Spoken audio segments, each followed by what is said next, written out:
Okay, so see the main intention of practicing alphabets. Okay, so we want you to practice capital, small and cursive alphabet.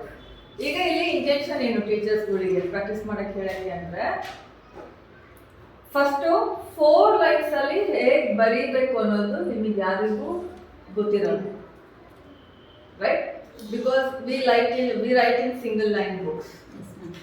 Maybe we have not worked on our writing, neatness, right?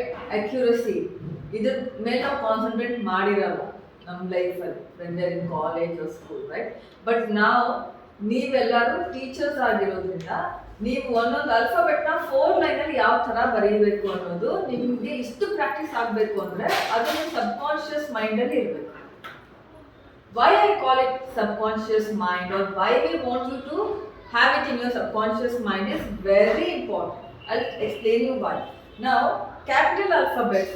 Okay, capital alphabets ನಿಮಗೆ ಬರೋಣ ಅಂತಿಲ್ಲ, you know, but 4 ಲೈನಲ್ಲಿ ನೀಟಾಗಿ ಯಾವ ಲೈನಿಂದ ಎಲ್ಲಿಗೆ ಬರಬೇಕು ನೀಟಾಗಿ ಬರಬೇಕು. ನೀವು ಯಾರು ಮಕ್ಕಳಿಗೆ ಬರೆದು ಕೊಟ್ಟರೆ your handwriting should be good. That is first thing, right? And ನೀವು ಇಷ್ಟು ಜನ ಮಕ್ಕಳನ್ನ ಹ್ಯಾಂಡಲ್ ಮಾಡ್ತಿರ್ತೀರಾ, let's say 10 to 12 also if you are handling. One teacher be handling 10 to 12 ಅಂತಾನೆ ಅನ್ಕೊಳ್ಳೋಣ, ಒಂದು ನಂಬರ್, ರ್ಯಾಂಡಮ್ ನಂಬರ್. ಈಗ you are doing multiple tasks at that time. ಅಂದರೆ ನೀವು ಒಂದು ಕ್ಲಾಸ್ ರೂಮಲ್ಲಿ ಇದ್ದೀರಾ ಅಂದರೆ ಆಸ್ ಟೀಚರ್ಸ್ ನೀವು ಬರೇ ನಾನು ರೈಟಿಂಗ್ ಮೇಲೆ ಅಷ್ಟೇ ಕಾನ್ಸಂಟ್ರೇಟ್ ಮಾಡ್ತಾ ಇರ್ತೀನಿ ಅಂದರೆ ಅದು ಸುಳ್ಳು. ಯಾಕೆ ನೀವು ಎಲ್ಲಿ ಕಾನ್ಸಂಟ್ರೇಟ್ ಮಾಡ್ತಿದ್ರೆ ಅಲ್ಲೆಲ್ಲ ಎದ್ದು ಒಬ್ರಿಗೊಬ್ರು ಪುಷ್ ಮಾಡೋದು, ಇಲ್ಲ ಏನೋ ಮಾತಾಡೋದು, ಇಲ್ಲ ಏನೋ ಒಬ್ರಿಗೂ anything may happen. So how it should be writing part whatever it is there.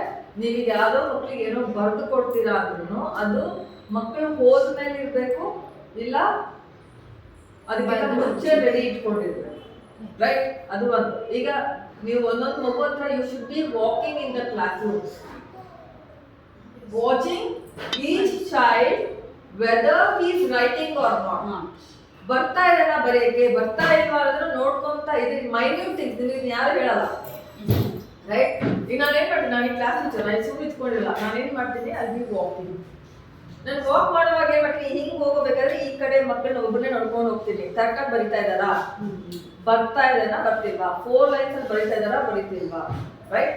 ವಾಪಸ್ ಈ ಥರ ಬರೋಬೇಕಾದ್ರೂ ನಾನು ನೆಕ್ಸ್ಟ್ ಈ ಸೈಡ್ ಇರೋ ನೋಡ್ಕೊಂಡು ಬರ್ತೀನಿ, ರೈಟ್? ಸೊ ಈ ಥರ ಮಾಡ್ಕೋತಾ ನಾನು ಏನು ಮಾಡ್ತೀನಿ, ಐ ಆಮ್ ವಾಕಿಂಗ್.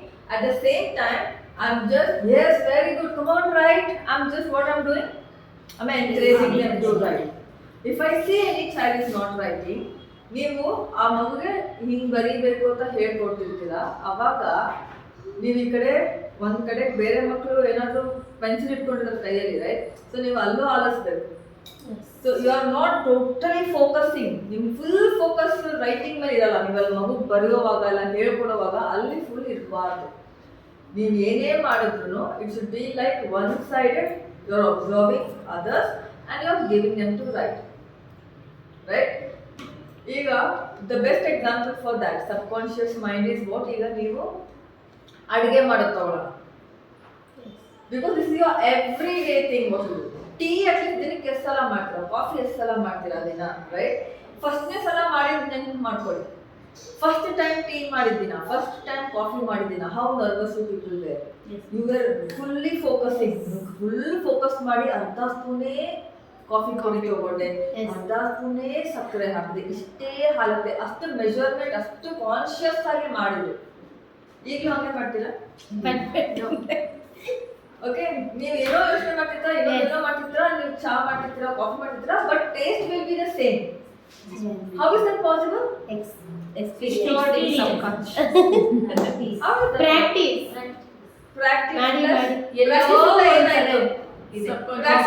ಏನಾಯ್ತು? ಸಿ ಈಗ ಹೆಂಗೆ ಪ್ರಾಕ್ಟೀಸ್ ಇಷ್ಟು ಸಲ ಪ್ರಾಕ್ಟೀಸ್ ಆಗಿದೆ, ಅದು ನೀವು same thing again and again ನೀವು ಮಾಡಿದಾಗ we call it as repetition, right?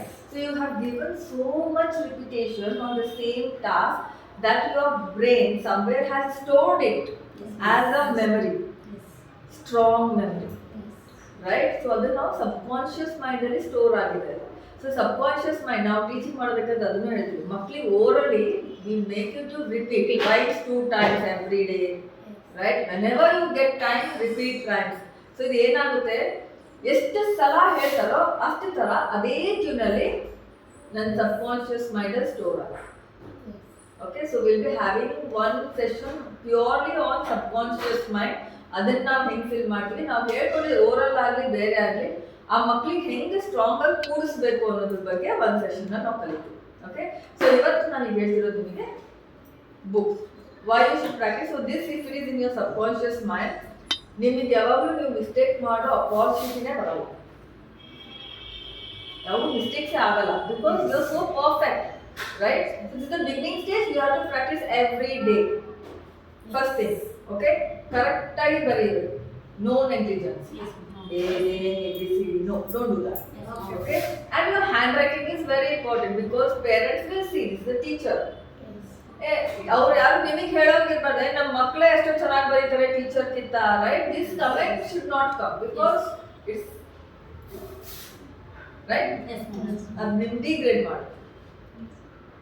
ನೀವು ಟೀಚರ್ಸ್ ಅಂತ ಅಂದಮೇಲೆ ನೀವು ಮಾತಾಡೋ ರೀತಿನೇ ಇರ್ಬೋದು, ನೀವು ಹಾಕೊಂಡು ಬರೋ ಬಟ್ಟೆ, ನೀವು ಹೆಂಗ್ ಬಾಚ್ಕೊಂಡು ಬರ್ತೀರಾ, ನೀವು ಹೆಂಗ್ ರೆಡಿಯಾಗಿ ಬರ್ತೀರಾ, everything matters. In the same way how you write, how is your handwriting also matters.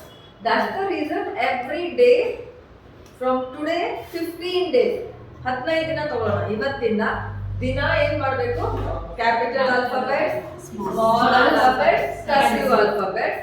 ಏನ್ ಫೋಕಸ್ ಮಾಡಬೇಕು, 4 ಲೈನ್ಸ್ ಅಲ್ಲಿ ಕರೆಕ್ಟ್ ಆಗಿ ಬರ್ತಾ ಇದೆ. ಇಂಟರ್ನೆಟ್ ಇದೆ, you can see in the internet and you can practise. Correct? Small alphabets ಅಷ್ಟೇ 4 line ಅಲ್ಲಿ ಯಾವ ತರ ಬರುತ್ತೆ. ಕರ್ಸಿವ್ ಆಲ್ಫಾಬೆಟ್ಸಿಗೂ ಸ್ಮಾಲ್ ಆಲ್ಫಾಬೆಟ್ಸಿಗೂ ಡಿಫ್ರೆನ್ಸ್ ಏನು, ರೈಟ್? ಅದನ್ನು ನೋಡ್ಬೇಕು. ಇದನ್ನೆಲ್ಲ ನೋಡ್ಕೊಂಡು ನೀವು ಪ್ರಾಕ್ಟೀಸ್ ಮಾಡಬೇಕು. Okay, for 15 days. This is one thing what I want everyone to do. After doing this, we will teach you techniques. We follow 5 techniques to teach writing skills for children. How many? 5. Okay, 5 different ways of teaching the child how to write alphabet. This is not done in all the schools. Ella preschools allu ee tara kalsalla. ಅವ್ರವ್ರದ್ದು ಬೇರೆ ಬೇರೆ ಥರದಲ್ಲಿ ಇರುತ್ತೆ. ಇಫ್ಬಿಟ್ಟು ಅವ್ರು ಏನೋ ನಿಮಗೆ ಇದು ಮಾಡಲ್ಲ, ಸುಮ್ಮನೆ ಒಂದು ಏನೋ ಮಾಡ್ತಾರೆ, ತಿನ್ಮೇಲೆ ಬಿಡ್ತಾರೆ, ನೀವೇನೋ ನಿಮಗೆ ಗೊತ್ತಿರೋ ಒಂದು ಕಲಿಸ್ತೀರ ಆ ಥರ. ರೈಟ್? ಈಗ ಐ ಟೆಲ್ ಯು ಒಂದು small example. A, if we are teaching a child to write A, the pattern of writing is very important. ಎಷ್ಟು ಜನ ಟೀಚರ್ಸ್ ನಾನು ನೋಡಿದ್ದೀನಿ ಎ ಹೆಂಗೆ ಬರ್ತೀರಾ ಅಂದರೆ ಅದಂದರೆ Slant line, sleeping line. Correct? Yes, ma'am. Is this the way to teach? How to teach A? ಎಷ್ಟು ಜನ ಹೇಳ್ತೀರಾ is this the correct way? Almost. Almost. ಬಿಟ್ಟು ನೋಡಿದ್ರೆ ಎಲ್ಲರಿಗೂ ಇದು ಕರೆಕ್ಟಾ? It's maybe. It's correct. See, I don't see it wrong. Starting dot sit with standing. Ma'am, 2 dots sit with standing line ಆ ತರ So the slanting lines and the sleeping lines should be joined together. What happens here is we are teaching children who are writing for the first time. If you remember, ನಮಗೆ ಯಾವ ಥರ ಹೇಳ್ಕೊಡ್ತಾ ಇದ್ರು ಸಣ್ಣವರಿದ್ದಾಗ, ನಮಗೆ ಯಾವುದು ಈಸಿಯಾಗಿ ಬರ್ತಾ ಇತ್ತು, ನಾವೇನು ಮಿಸ್ಟೇಕ್ಸ್ ಮಾಡ್ತಾ ಇದ್ವಿ, ಇಲ್ಲ ಈಗಿನ ಮಕ್ಕಳು ನಮ್ಮ ಮಕ್ಕಳು ಏನೇನು ಮಿಸ್ಟೇಕ್ಸ್ ಮಾಡ್ತಾ ಇದ್ದಾರೆ, ಜಸ್ಟ್ ಥಿಂಕ್ ಮಾಡಿ. ನೀವು ಯಾವಾಗ ಮಕ್ಕಳ ಜೊತೆ ವರ್ಕ್ ಮಾಡಿ ಶುರು ಮಾಡ್ತಾರೆ, you will realise. Okay, so what we have seen, if it is slant line and a sleeping line, it becomes H. Because ಮಕ್ಕಳು ಏನು ಮಾಡ್ತಾರೆ, slant line ಬರೀತೀನಿ, right? But I am not. Okay, now see. What we did? Sleeping line. I think it was Slant line. Sorry. Slant line, sleeping line. Is this the correct A? No. It is not the correct A, right? No. Why this is not correct A? This is not right. It is correct, no? Slant line, sleeping line is correct, no? No. Why? This is not A? No. What you told me? Slant line, sleeping line ಬರ್ಸಿದ್ರೆ A ಕಲಿತಾರೆ. So this is the biggest problem. What is this? The connectivity. Joint. Right? The connection. ಇದು ನಿಮಗೆ ಸುಮಾರು ಮಕ್ಕಳು ಆ connection ಕೊಡಲ್ಲ. Right. So Yes. ಈಗ ನಾವು ಅದಕ್ಕೆ I'll teach you the easy way. Up, down. Yes. Is it easy? Yes. Yes. Right? What I did? Up, down. Sleeping Sleeping line. line. A.